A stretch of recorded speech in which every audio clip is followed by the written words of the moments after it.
You're listening to the 4-Phase Cycle Podcast with your hosts, Dr. Alex and Megan of Zesty Ginger. If you're looking to naturally balance hormones and learn how to work with your body instead of against it, you've definitely come to the right place.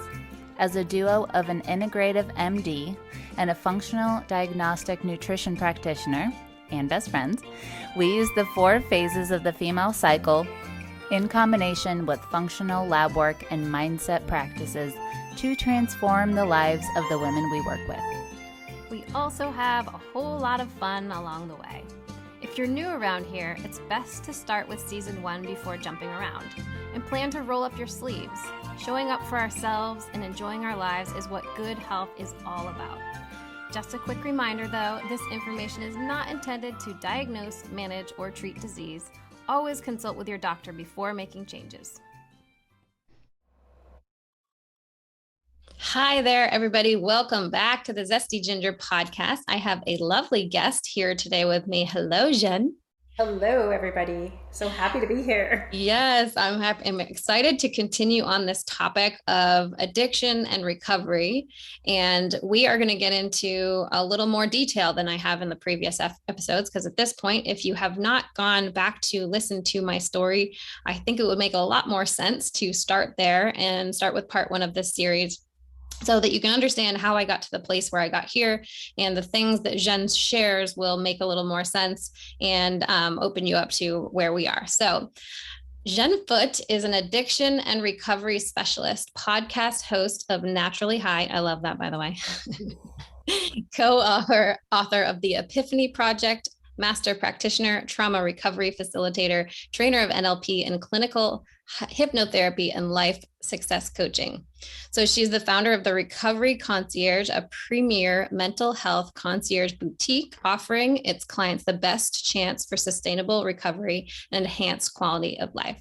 So Jeanne knows that all behavior has a purpose, and substance abuse is not about drugs or alcohol.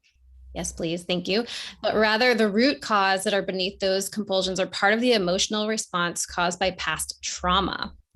The customized concierge supports that Jeanne and TRC provide allows clients to move from surviving to thrive with a 97% success rate. Wow. That's exciting. That's not the going rate right now anywhere else, is it? No, I would say it's one of the very few areas in medicine or clinical training that we are seen to be okay with the high failure rates. And so that was one of the reasons why I wanted to kind of create something that really looked at in a holistic and integrated approach that looks at all areas of life. And excuse me, that's something I believe that you've done personally with your own life as well, and your husband. So good for you. Beautiful. Thank you. So an addiction recovery specialist. So how does one end up with that title? And I'd love for you to just back us up to a little bit of your personal background of how you came to this profession and to learn so much detail about this area. So I always say my life chose me, not the other way around, right? I would never have signed up for this, because I think if life had been easier, I would have asked for a softer pathway. No questions asked. I grew up I am the 3rd generation of mental health and addiction, substance issues in my family. And so it was something my brother took our whole family emotional terrorists. He was an international criminal by the time he passed at the age of 36. And he had, some very severe substance issues, which were robbing banks, all the things. Like, I have the drama to prove it. But I think what happened for me was I obviously learned at a very young age to cope with substances because of my sexual history, a sexual abuse history. And so for me, that was really about just numbing out of my skin. Excuse me. Excuse me. And so what happened for me was basically it was the only way I knew how to cope. I had no understanding of how to cope in any other way other than using, which was to take me out of my pain and let me be okay, because I couldn't feel. I was completely numb inside. And this went on for years. I just thought I was a party girl until eventually I fell into recovery. And really, I fell into recovery at the age of 33 in 1993 when my husband said, basically, you have an alternative, get it together or else. And I had 3 young children ranging from 18 months to 8 at the time. And I thought, you know what? If I don't do this, we're going to repeat the same history all over again. Not that they would be victimized in the same way, but they wouldn't have a present parent. They wouldn't have anyone who could model exemplary behavior to them. And I wasn't that person at that time. So I went to rehab, and in those days, I disclosed everything, that I had sexual abuse history. And in those days, nobody knew what trauma was, even though I'm saying it. This is my history, but nobody kind of connected the dots or said, this is what you need to work on, or this is who you should see, or whatever. So I literally got clean, and I stayed clean for 7 years. I don't know how, no programs, no 12-step meetings. I was taught the 12-step program. It didn't mean anything to me. I really felt like I was learning a foreign language. It was that hard for me to get my head around.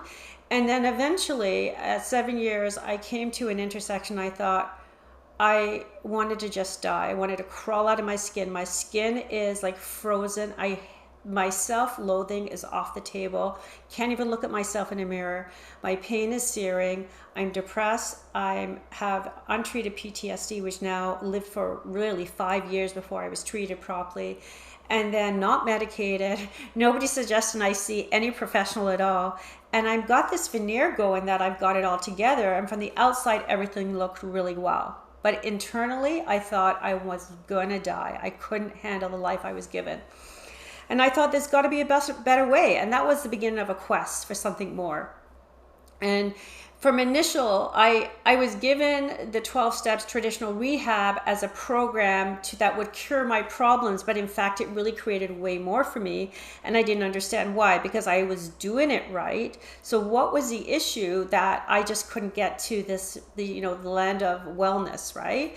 And so I fell into Kundalini Yoga, which was my first experiential modality or methodology of finding something that integrates the endocrine system, the hormonal system, and integrates our mind, body, and spirit. And that worked for me. And my very first meeting, my first experience was with Mastin Kipp and Tommy Rosen, as a matter of fact. And I thought I was going to a normal yoga class. Oh my goodness. And I slapped my daughter there, and we came out, we went in at 6 and we came out at 11:30. And I was like as high as a kite, which is where naturally high comes from. I had never experienced anything like I did. And I thought, okay, this works for me. So it was the beginning of looking at different things. And then obviously I went back to school, and that nagged me for 5 years. And I said, no, I'm not doing this. Everybody does this. Everybody who gets into recovery wants to be a recovery coach or this coach or a therapist or whatever. I'm not doing this, because I had a business. But it kept calling me. And then from there, I went into NLP, I went into trauma facilitation, somatic relational healing, and just all the various modalities. And I ended up in a very spiritual forward therapeutic community, which were all about somatic healing. And this was about 10 years ago. Like, nobody was doing it then. Nobody knew what embodied was. Nobody knew what trauma informed was. Nobody knew anything other than more of the traditional stuff. And in the beginning, it was hard for me, but I knew I needed it. I knew that was the very thing that would unleash me and set me free. So I just went with it. And then it became very natural. And it's part of the evolution of my own practice, actually, because I believe we need to integrate all the loose ends in someone's life and realign them in order for them to really live a fulfilled, sustainable recovery. And so that often is really not missed, tackled, as you know. In NLP, for example, which I know that you're a trainer of, we tell people how to make change consciously, and it's our subconscious that's running our behavior. So how do we expect people to have a sustainable recovery if all their programming is what's driving their behavior? And then I thought, okay, this is ludicrous. Nobody's doing this. Like, why are they not looking at this in a different way? And so I just started evolving. But it's been a lonely journey, because when you're walking against the flow, as you may know, you don't have a lot of friends along the way sometimes, because people are sticking to more traditional, tried and true methods of what the norm is doing. And I just felt that the success rates were so dismal. Why are we doing it that way? Which is why I created my own. That is beautiful. Thank you for sharing that. And this is exactly, I heard you say, you went on this journey, like a quest for something more. And those words are so good because that's exactly what this podcast series that we're in the middle of was basically explaining that was for me, it was my quest for something more. So as everyone here has heard, for me, it started with this like rock bottom of like finding out my husband's having an affair and, needs to go to rehab. And it sounds like for you that you were already you had already gotten sober for a while. So do you remember what was it? Just a little feeling? Did something happen when you were like, I got to do something else? Like, was there a moment? There wasn't a moment of clarity. And at that stage when I went to, it was really, there was external pressure from my husband. Having, up until that point in time, I just sort of kept all the balls in the air tossing. And I was very good at that, obviously, because it was a survival adaptation, right? I just knew how to do that. And I didn't know how to do anything else. I didn't have any other skills or tools. And I didn't use when I was pregnant, but I ate myself way through it, which is why, you put down one addiction, another comes up. It's like guacamole, that game where you thump one and up comes another. And so I recognized that because I gained a lot of weight because there was no way out. But I think for me, what really was that moment was losing my children was not even something I could even contemplate. It was my non-negotiable. And he kind of said to me, you need to get it together. And because up until that time, I was manipulating and doing it my way. I wasn't smoking all day when they were around, but once they were in bed, that was the only way I knew how to cope. And eventually that picked up. But I also noticed other compulsive behaviors were picking up too. Like I was cleaning all the time. That's a way I escape, is cleaning. Like it was crazy. I had little ones, so it made sense. I was cleaning all the time. But these compulsions would pick up and I could see they were getting more frequent and more frequent, which so was the addiction getting more frequent of using. And I knew there was no way out but through. But interestingly, it wasn't the answer for me. It was just the very, very beginning of the journey. So there was, that moment of external pressure. So what do you suggest for the people you work with around that? Because the family structure, right? Like whoever they're going to be around and dealing with and living with I can imagine, because it did in my scenario, make a really big impact on whether you're successful or not. And you had somebody who's like, okay, no more of this. So how do you integrate working with family members? So basically, the family is equally affected as the client or the person of POC, the person of choice. And basically what we're really trying to do is we're trying to give them the skills and language to really engage them. And so sometimes I just ask a family to get them to me and I can do the rest. So sometimes I coach a family on how to really engage with them. And rapport is very important. Like obviously rapport is broken. There's a lack of trust. There's a lack of a lot of things in a relationship that's being fractured by mistrust in particular. So we're looking to build rapport and communication using certain I language instead of like you, obviously, which will put someone's wall up immediately. So trying to get them to be more curious about their addiction, because what you're essentially doing is you're competing with the addiction. So we need to find something that is more powerful than the addiction itself for that individual who's even contemplating giving it up. And if we don't talk about what could be for that individual, like obviously they're in pain, their relationships are in ruins, they may be no career choices, there's numerous issues that could be there. But what competes with it? Maybe it's a love of sports, maybe it's a love of, the family, maybe it's a love of trying to find something that they're good at, whether it's even a hobby that they can return to that opens that pathway for them. So language is a very important part, but also being curious about what's going on for that individual, why they do what they do, what do they find that's beneficial in it. But we tend to avoid those questions because we're so scared it's going to drive the addiction further, which it won't. It gives a person to really question and examine why they do what they do. Yeah, beautiful.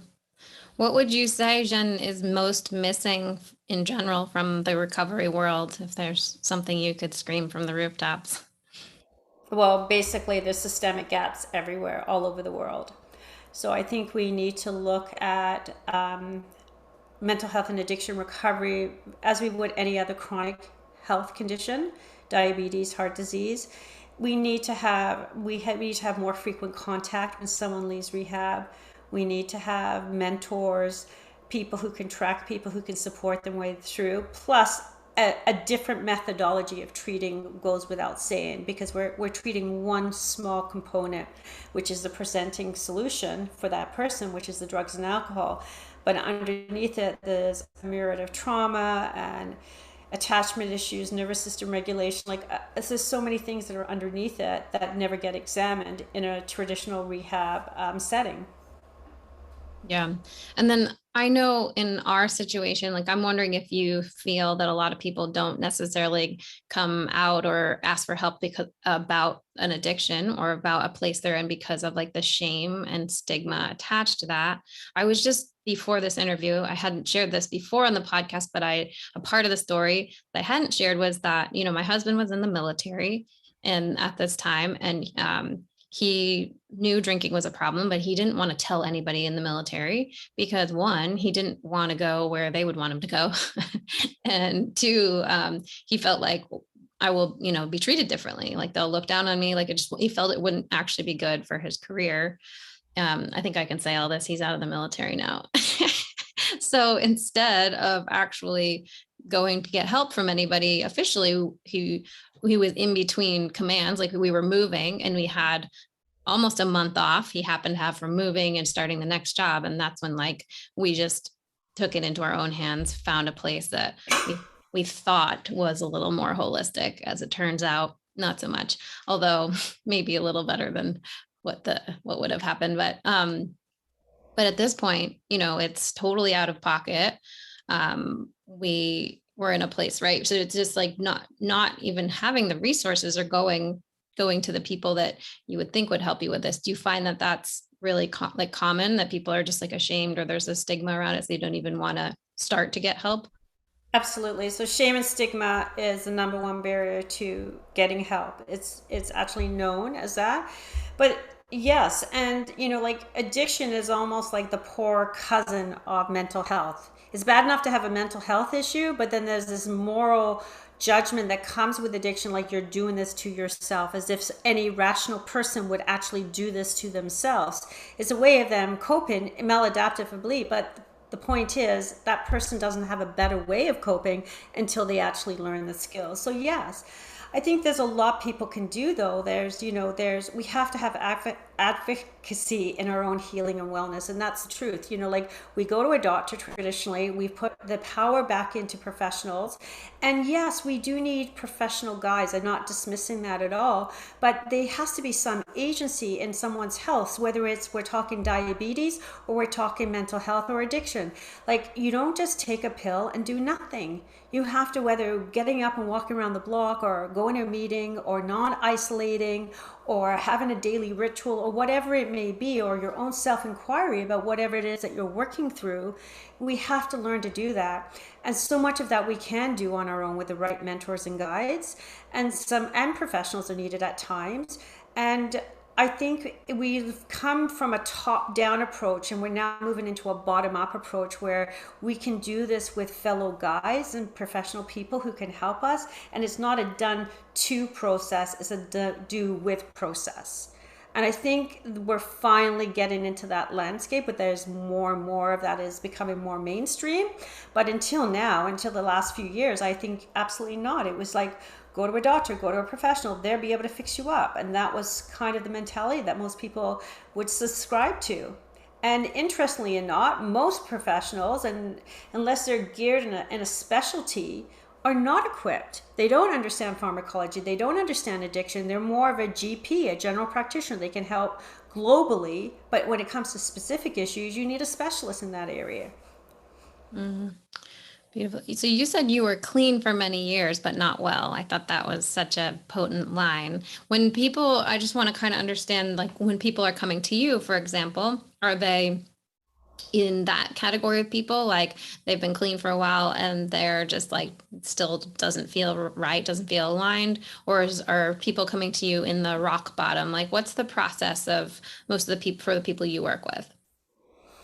Most of the people I work with are just beginning their journey, However, that is not what the clientele I ultimately thought would come forward, because there are women and there are different people now who recognize that. I always say we are the common denominator within ourselves. Like, we follow ourselves wherever we go. So some people think it's conditions and outside circumstances that really are their issues, where really the issues are within. They're always within, as are the solutions within. So to know thyself to be true is absolutely a global response I think is necessary. We have to know who we are, because we can find trouble anywhere we want. And I don't mean trouble as in even adversity in anywhere we want, unless we can be honest about what is going on for us. So, there are a lot of people, like, one thing I know after, people can't see who I am right now, but at my stage of life in my early 60s, and I've been at this for 30 years now, I clearly understand that life has a way of ebbing and flowing, and that, you don't know what you don't know until you're ready to actually deal with something in your life, which is now being presented and coming forward. And we sometimes get those spiritual lessons over and over and over again. And so for a lot of people, you can be on a solid path of recovery and it can fall as quickly as, you got on a path of recovery. It could happen. I've seen it fracture after 10 years, 20 years, whatever. And that's not meant to disturb people. But I feel that if you actually understand what's driving all behavior, because it has purpose, you really understand yourself better, that you can actually not just manage yourself, but you can actually integrate those fragmented, lost pieces of who you are, right? And that's really part of it. And so often we don't do that. We think, oh, that's good, that's over, the addiction's down, we're good, until we hit another bump in life. And that can happen for some people, not all people, but for some people, depending on what's really underneath all that addiction. And for the most part, it's trauma. I think we live in a very traumatized world and a very fear-based world where anxiety is like the normal. It doesn't need to be. But people need tools. Yeah, how much has it shifted just with the last few years? Like, have you seen everything skyrocket for the mental health? Absolutely. I feel like COVID was a tipping point for people. I think people who were trying to manage or just keep up with their lives and knew that they had their inherent struggles, just thought that life was normal. And for those types of people who were just sort of hanging on, I think that was the tipping point for them, so that they kind of went over the edge. And it's very, very hard to get therapists now in a timely manner, coaches who specialize in trauma-informed care, because people are just consumed with what they have. Mm-hmm. So what is the process? Tell people, like, when do people come to you, and in what state? Like, have they gone to rehab? What's the process? So I pick people up. Sometimes I pick people up because a family member has called about someone and they know that they need to be guided. And so we start the process of looking at what are their needs and what is achievable out of a few different goals. And it may be therapeutic placement is really the goal. So then it's matching them. Not all rehabs are created the same. Not all in professionals internally are trained the same. The amount of time people get, the modalities, the kind of modalities. So this is where we decode that for that individual. We do an assessment, we do some family work, we do some individual work, and then we decide what is really the root.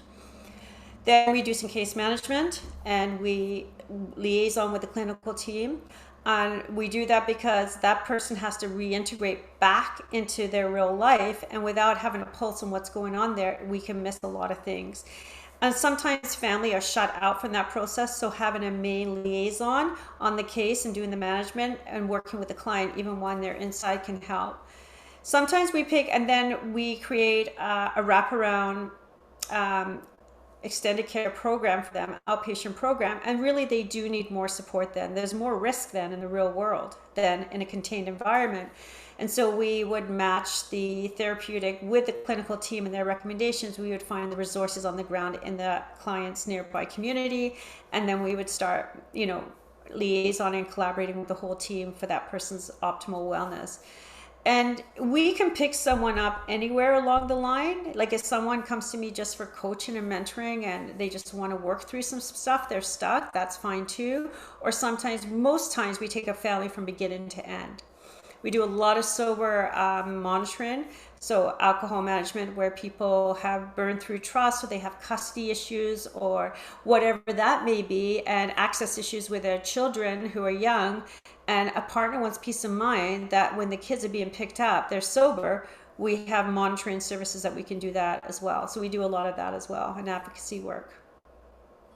I know you're in Canada, so Mm-hmm. is this just Canada? No, US it's everywhere. everywhere. Very rarely do people go to treatment resources in Canada. It's much better than it has been, but it's still not progressive because we're under a publicly funded healthcare system. Even though there is private, they're nowhere as progressive as in the US and worldwide. Okay, so do you have found recovery centers or locations in the US or otherwise that you're like, I Absolutely. also feel good about and amazing? Yeah. Okay. Yeah, we know treatment centers all over the world, and different fits for different budgets and different methodologies and assessment clinics, and different ways of approaching this. That's what I always say. You can spend a ton of money at addiction treatment or very little, and you may or may not get it right. So it's like a crapshoot. So you have to really understand what it is you need, what is really achievable, how vested the person is, how vested the family is in terms of their doing their work. There's a lot of nuance that goes into all of this. It's not as easy as Googling rehab centers and coming out with a powered ad, which a lot of people fall for and pick based on that choice. And that's a huge investment people are doing, right? Like they're making a huge investment without knowing. And that's, to me, that's criminal, unfortunately. So having a navigator is really essential because it can save you a lot of money. Even though our fees are on a fee for service, we can save people a ton of money as well, because there's so many different ways we can do it. And I always say you can always increase escalation if we don't start full throttle. Like, person's got to go to rehab, we start, unless it's an actual safety issue, that's not where we start. We start at, what can we do to increase the safety and the engagement of this individual right now? And then if that person cannot commit to this, then we move to plan B. Because once you go too fast and escalate too quickly, you've damaged the relationship, and it's harder to then rebuild it with the family when it's already fragmented. So we try to move slowly and then escalate if there's opportunity to do so, rather than dialing it back. Can you explain a little more what part damages the family about going too fast? So often people get you ask 5 people a different answer, what shall I do? And family members who are really in crisis look at different resources, and they're trying to discern what's the best way to go. And what happens is they get 5 different opinions, and they're going to get, the school of hard knocks. Just leave him. He hasn't reached rock bottom. Rock bottom could be death. It's dangerous. Like, enough. Like, people, I think that's a very dangerous statement. Yes, the person has to be vested, and there has to be clear consequences to one's choice, right? But so what happens is people get poor advice, they execute on one plan, it may not be the right plan, and then, you've got someone who has a substance use disorders in jail now with a criminal record because they were told they'd be forced to go to jail, which was our son's issue. And it was the worst advice we ever had, which is one of the reasons I'm in this field, because we were given such poor advice because there's so many unregulated professionals in the industry. And like many other industries, and I find that's criminal. We're talking about people, vulnerable people, and we're talking about a lot of money, and we're talking about life and death, and we don't have room to get this wrong. Yeah, I mean, when you said Googling, I mean, that's literally what we did. I panicked, went on Google, right? And I typed in, have a drug and alcohol problem. They Google that too. But yeah, guess what? I typed in the holistic. I added that because that's going to help. So I got the place that was supposed to have like the acupuncture and the whatever, and he got there, and like it wasn't there. He's like, that thing's on the website is literally not here. So 3 days later, we transferred him to another one that was, oh my goodness, maybe going to be better. It really wasn't, although it was in that he got away from the environment. He had a break. he didn't have a cell phone. He said that alone, honestly, was one of the biggest things of just like disconnecting completely for 30 days. And it was $32,000 for the month, which is probably about standard. I don't know. And the crazy part about the story is that I told my dad what just happened. My husband just had an affair and he's, needs help with this alcohol. And he was like, I'm gonna get choked up talking about it. He's like, where does he need to go? What do you need? So he sent him, he's like, whatever happens between you two is whatever happens. He's like, but this is the father of my grandkids and he deserves like as much support in a healthy life. So we were lucky there. And I know everybody is not as lucky there. Well, your father was a very beautiful, wise man, because most people wouldn't have responded that way. Yes, he is the father of your children. So you have a lifelong relationship with that person. So if we're going to make this work for you as well as his children, he needs to be rehabilitated regardless what happens to the two of you. But so many people would have given ill advice and said, dump him, get rid of him. And then how would that have helped you? And look where you are now. Right. And he was willing to do the trauma work, which to me from the beginning, I knew that was there. I knew there was deep trauma there. And I honestly, not knowing anything about trauma coming into the relationship, I thought if I was just that one consistent, loving person that I could fix it, right? Here I come. And 10 years into it, I'm like, this is not adding up. So let's talk about the trauma piece a little bit, because I know this is your thing. So without looking at that part, what happens with addiction? Do you feel like that really is just such a pivotal piece of this? Absolutely. As Dr. Gabor Mate says, there's very few people who have an addiction issue without having a negligent or a mistreated childhood. I'm not using the right language, but basically, children who are exposed to adverse childhood experiences, and there is such a score on that, the more higher the score, the more likely a child is going to be vulnerable and predisposed to addiction and mental illness. And interestingly enough, it's not just only mentally, they're saying physically now. We know that the onset of major disease comes 10 years earlier for people who have high ACE scores, as well as people who, and they actually live a shorter lifespan by 10 years. So it's vital. It's a behavioral health care condition. It's a health condition that we need to be treating, because the investment here is tenfold on the other side. So I can't say enough. So trauma is the most overused word and the most misunderstood. And, you don't have to have a big T trauma, which most people would say like a PTSD kind of chronic PTSD that people have lived with for years, like myself, or a vet in, the Army or whatever that may be. But if you can have a little T trauma, and someone can be exposed as a child and feel bullied or shamed as a 6-year-old, that trauma is going to govern that person from speaking up in a boardroom later on in life. So it seems so benign, but the most important thing about what happens with trauma, which is why it becomes so prevalent and so big, is that you have to have a reparative experience. And without a reparative experience, that person can't get by that. So they're not thinking that this has happened to my mind every single time. Their body is sending a signal that I'm very distressed. I'm sensations are happening in the body, whether it's a heart pounding, whether it's a sweating, whether it's pain, whatever it may be. And the body knows it's not safe and it's ready for battle. And it could be a trigger of something that takes that person back to a younger version of themselves. It's not the same situation, but it's activated the same feelings.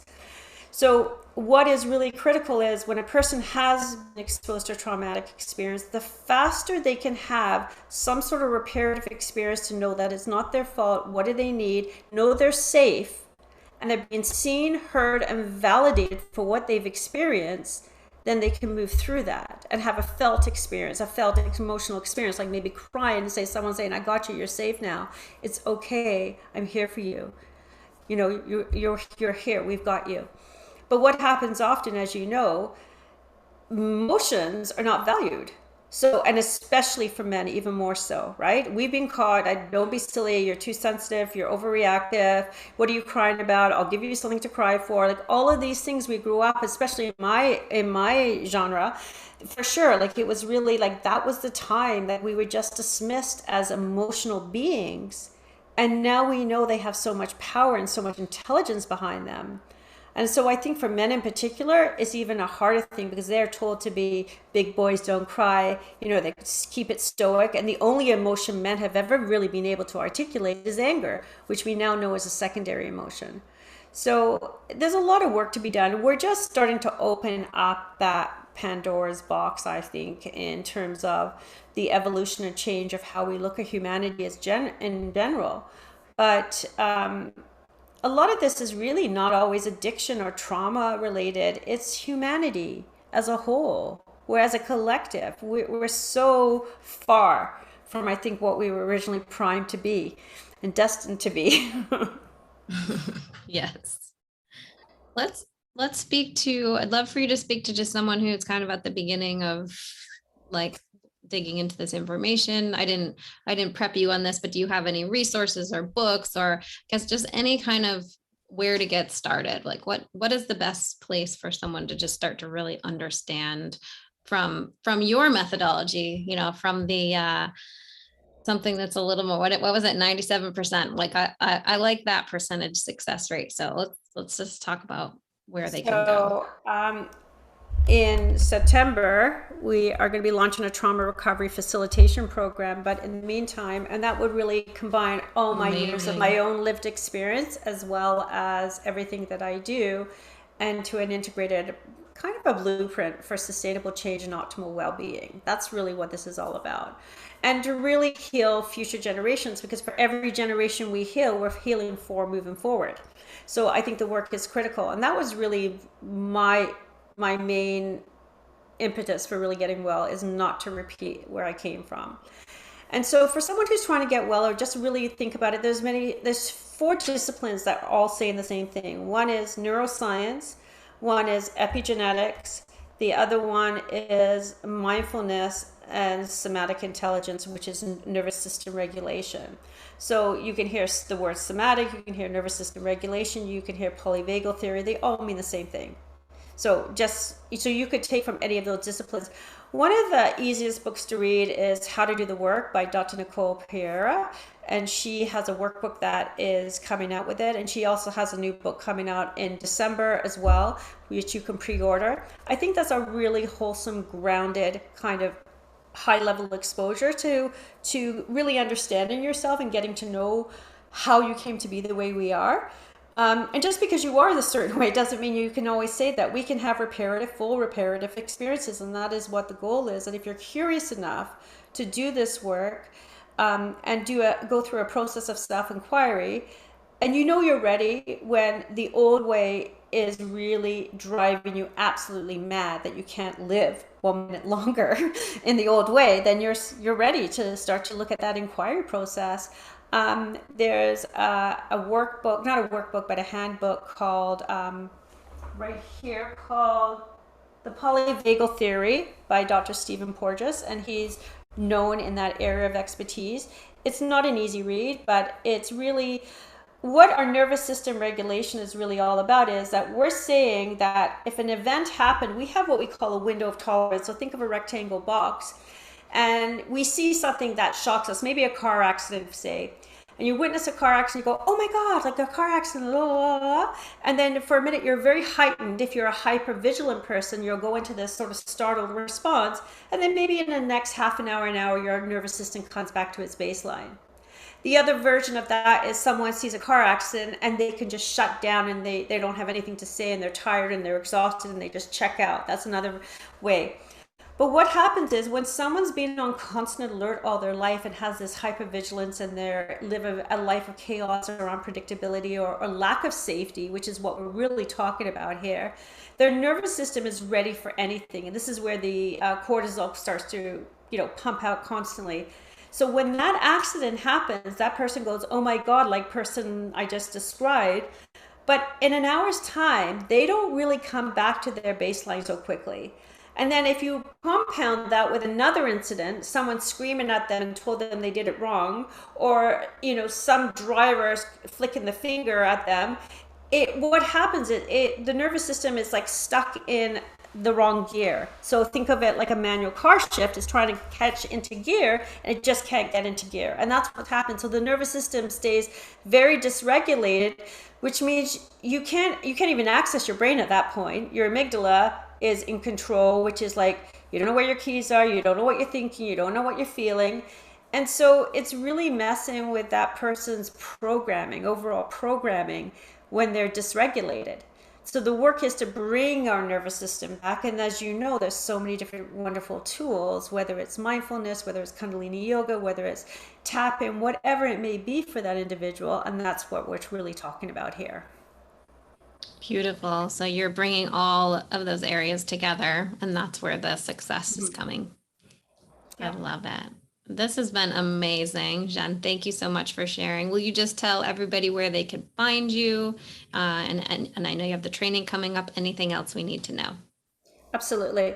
So you guys can find me at info@therecoveryconcierge.com, CONCIERGE, for those French people or lack of French people. At the Holistic Recovery Specialist on Instagram, at the Recovery_Academy on Instagram, and Naturally High. I'm always talking about trauma and all of this stuff at the Naturally High podcast on Apple and Spotify. Beautiful. Thank you. Thank you so much for being here. And thank you for helping people get a more holistic way back to wholeness. Thank you. It's a pleasure to talk with you. Thanks for coming out to hang with us on the podcast. It is our goal to transform the way women are treated in healthcare. And we need your help. We need your help to get the word out. We have a lofty goal of 1 million downloads.